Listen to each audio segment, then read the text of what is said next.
Hello viewers, உங்க கவிராணி அகாடமில இருந்து நாம இப்போ பார்க்க போறது Visharad Purvard model question paper 1, 2 and 3 for February 2021. அதாவது இப்ப வரக்கூடிய 21 எக்ஸாமுக்கு தான் நம்ம பார்க்க போறோம். All the best for your exam. Exam duration பாத்தீங்க அப்படின்னா உங்களுக்கு 3 hours. Each paper carries 100 marks. So 50% portionல தான் நம்ம क्वेश्चन பேப்பர் ரெடி பண்ணியிருக்கோம். நீங்க வீடியோ டிஸ்கிரிப்ஷன்ல போய் கூகுள் டிரைவ் லிங்க் கிளிக் பண்ணீங்கன்னா உங்களுக்கு क्वेश्चन பேப்பர் நம்மள சேனலோட क्वेश्चन பேப்பர் வந்து உங்களுக்கு PDF ஃபார்மட்ல டவுன்லோட் ஆகும். அத பிரிண்ட் அவுட் எடுத்து நீங்க மாடல் क्वेश्चन பேப்பரா யூஸ் பண்ணிக்கலாம். சோ வீடியோ ஃபுல்லா நீங்க பாத்தீங்கன்னா தான் உங்களுக்கு யூஸ்ஃபுல்லா இருக்கும். So now we are going to see Visharad Purvard model question paper 1, 2 and 3. Paper 1ல பாத்தீங்க அப்படின்னா உங்களுக்கு ஃபர்ஸ்ட் ரோமன் பாத்தீங்கன்னா உங்களுக்கு ERC இருக்கும். இதுல வந்து 4 இருக்கும். இது எல்லாமே வந்து உங்களுக்கு கஹானி ஜீவனி ரெண்டு கலந்து இருக்கும். சோ உங்களுக்கு வந்து ஃபர்ஸ்ட் எழுதும்போது அதாவது உங்களுக்கு ஃபர்ஸ்ட் பேப்பர் வந்து பேப்பர் 1ல நவீன் கத்திய சைனிகா 2 அதுல இருந்து கேட்டிருப்பாங்க. சோ நீங்க ERC வந்து எப்படி எழுதணும்னு சொல்றேன் நோட் பண்ணிக்கோங்க. ஜீவனிகா நாம் அதாவது யாரோட இதுல இருந்து எடுத்திருக்காங்க அப்படின்னு சொல்லிட்டு எழுதிக்கணும்.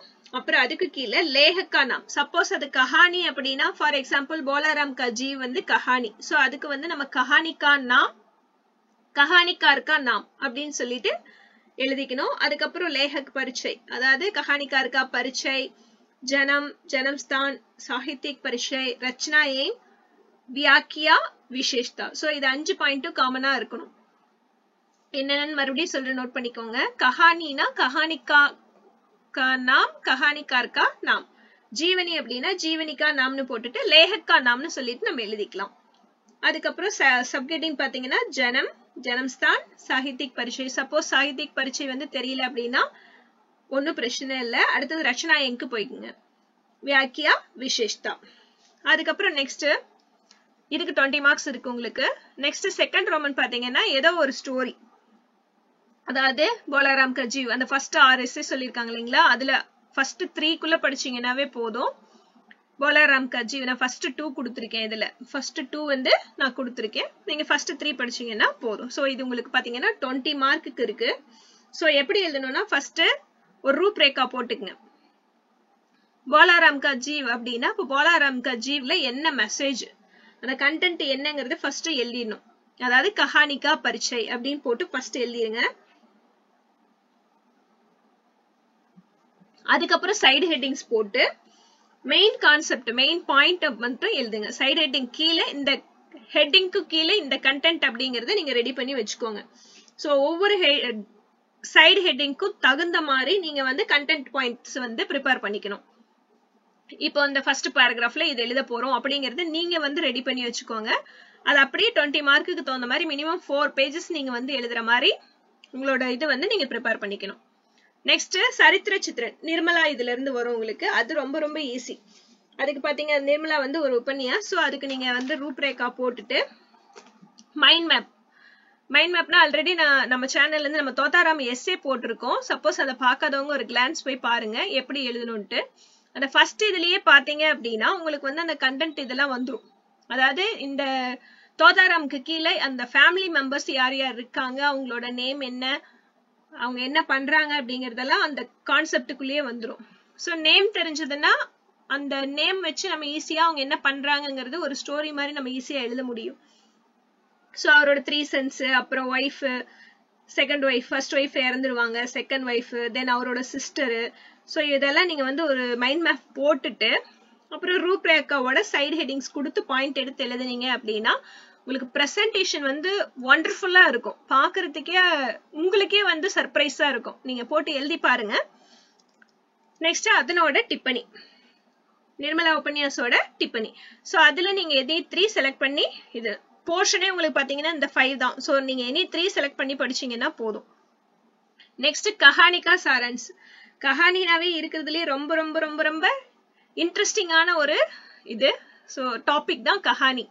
இதுல வந்து ஃபர்ஸ்ட் 4 நீங்க நல்லா படிச்சுக்கிட்டீங்கன்னாவே போதும். அதுல பாத்தீங்க அப்படின்னா இதுல படிச்சது டிப்பனிக்கு வரும். டிப்பனில சப்போஸ் அது வரல அப்படின்னா நீங்க அதை வந்து சாரான்ஸ்க்கு யூஸ் பண்ணிக்கலாம். 2 in 1 பர்பஸ் வந்து ஸ்டோரியில இருக்கு. சோ இப்ப அது எப்படி எழுதணும்னு சொல்றேன் பாத்துக்கோங்க. कहानी का सारांश, அப்புறம் कहानी का नाम, कहानीकार का नाम, அப்புறம் कहानी का परिचय. இத போட்டுட்டு எழுதுனீங்க அப்படின்னா பிரசன்டேஷன் வந்து உங்களுக்கு நீட்டா இருக்கும். நெக்ஸ்ட் 3 पर टिप्पणियां लिखिए, அதனோட டிப்பனி, அந்த ஸ்டோரியோட டிப்பனி. நவீன் கஹானி கலஷ் அந்த புக்கோட டிப்பனி. இப்போ எப்படி வந்து கஹானிக்கு வந்து டிப்பனி எழுதணும் அப்படின்னா மினிமம் 3 பேராகிராஃப் இருக்கணும் வித் சைடு ஹெட்டிங்ஸோட இருந்துச்சுன்னா உங்களுக்கு பாக்குறதுக்கு நீட்டா இருக்கும். அப்புறம் அந்த எஸ்ஏ, அதாவது கஹானியோட சாரான்ஸ் எழுதுறீங்க இல்லீங்களா, அது கூடவே கண்டென்ட்டுக்கு கீழே முடிச்சிட்டு விசேஷ்தாயேங் அப்படின்னு போட்டுட்டு அதுல வந்து சப்ஹெட்டிங் கொடுத்து எழுதுவோம். அதாவது பாத்தீங்கன்னா கதாவஸ்து, கதோபத்தன், உத்தேஷ்ய, பாஷா ஒரு சைலி, ஷிர்ஷக், அப்புறம் வாதாவரன், நெக்ஸ்ட் சரித்திர சித்திரன், இதெல்லாம் போட்டு எழுதுவோம். அதெல்லாம் வந்து அதனோட சைடு ஹெட்டிங்ஸ். சோ இதெல்லாம் வந்து அடிஷனலா கொடுத்து நீங்க எழுதுனீங்கன்னா தான் உங்களுக்கு 15 மார்க். எல்லாம் டுகெதரா சேர்த்தி தான் உங்களுக்கு 15 mark. Next we are going to see paper 2. Paper 2 first Roman பாத்தீங்க அப்படின்னா 20 மார்க்குக்கு. இதுல கிராமர் பாட்டு தான். இது ஆல்ரெடி நீங்க பிரவேசிக்கால படிச்சதுனால இது உங்களுக்கு ரொம்ப ரொம்ப யூஸ்ஃபுல்லா இருக்கும். டெஃபினிஷன் வித் டைப்ஸ் அண்ட் எக்ஸாம்பிள்ஸோட நீங்க எக்ஸ்பிளைன் பண்ணி எழுதணும். ஃபர்ஸ்ட் டெஃபினிஷன், சப்து கிசே கஹதே ஹை. அப்ப சப்துனா என்ன, அதனோட டெஃபினிஷன் எழுதிருங்க. நெக்ஸ்ட் அர்த் கி திருஷ்டி சே உஸ்கே கித்தனே பேத் ஹை. அப்ப அதனோட டைப்ஸ் எழுதுங்க. Next explain with N example அப்படின்னு சொல்லி கொடுத்துருக்காங்க. சோ ஃபர்ஸ்ட் டெஃபினிஷன் எழுதுறோம், டைப்ஸை வந்து எக்ஸாம்பிள்ஸோட எக்ஸ்பிளைன் பண்றோம். சோ இதுல நீங்க 4 क्वेश्चंस அட்டெண்ட் பண்ணணும். நெக்ஸ்ட் சுத்தத் கீஜியே, அதாவது கரெக்ட் தி சென்டென்ஸ். நீங்க வந்து 5 இருக்கு, சோ 5 வந்து நீங்க கரெக்ட் பண்ணி எழுதணும். இது வந்து ஆல்ரெடி நீங்க மத்தியமாவிலேயே படிச்சிருக்கீங்க. சோ ஒரு கிளான்ஸ் பாத்தீங்கன்னாவே போதும். அதுலயே சப்ஹெட்டிங் பாருங்க, ஆர் ரோமன் பாருங்க, அதுல வாட்சியபத்திலேயே இந்த மாதிரி பிராக்கெட்ல கொடுத்துருப்பாங்க உங்களுக்கு. சோ பிராக்கெட்ல என்ன கொடுத்துருக்காங்களோ அதுக்கு தகுந்த மாதிரி நீங்க சேஞ்ச் பண்ணி எழுதணும்.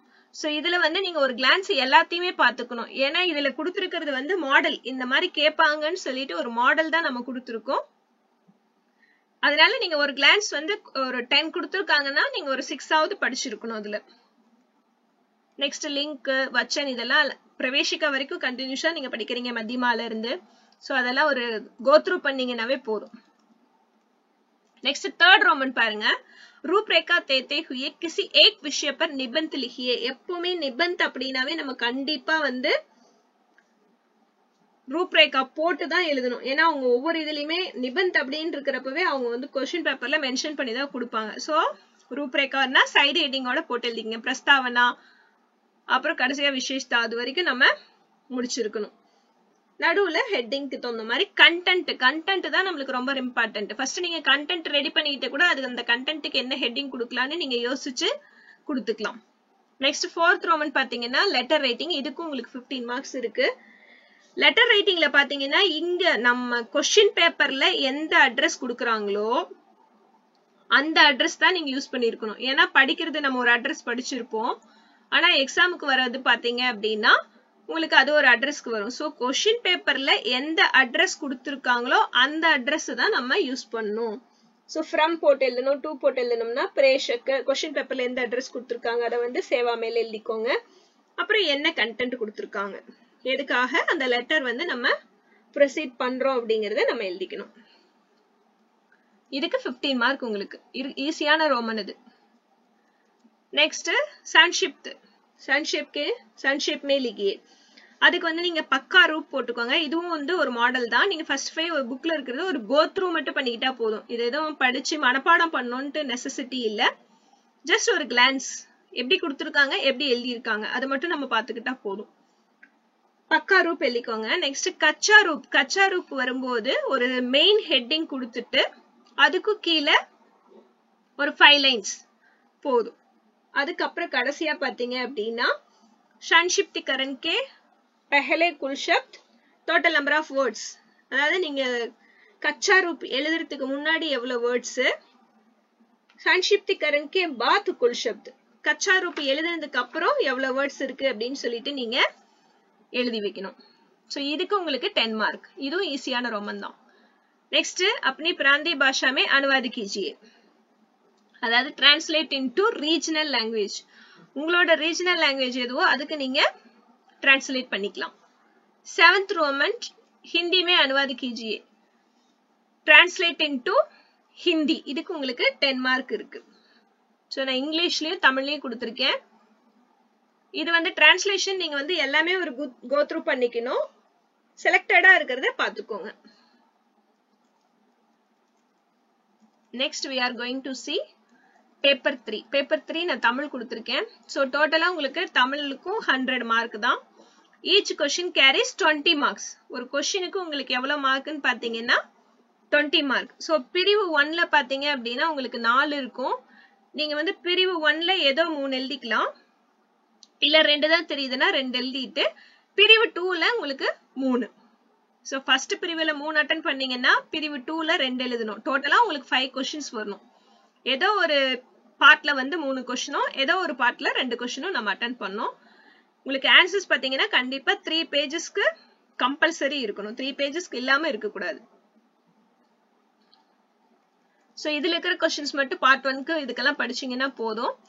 இந்த இது மட்டும் பாத்தீங்க அப்படின்னா இது வந்து இலக்கிய கனிகள் மலர்ச்செண்டு உரைநூல்ல இருந்து வரும் தமிழ்ல. சோ டோட்டலா உங்களுக்கு 100 மார்க்ஸ். இதுல தமிழ் எழுதும்போது நீங்க குறிப்பு சட்டகம் போட்டு எழுதணும்.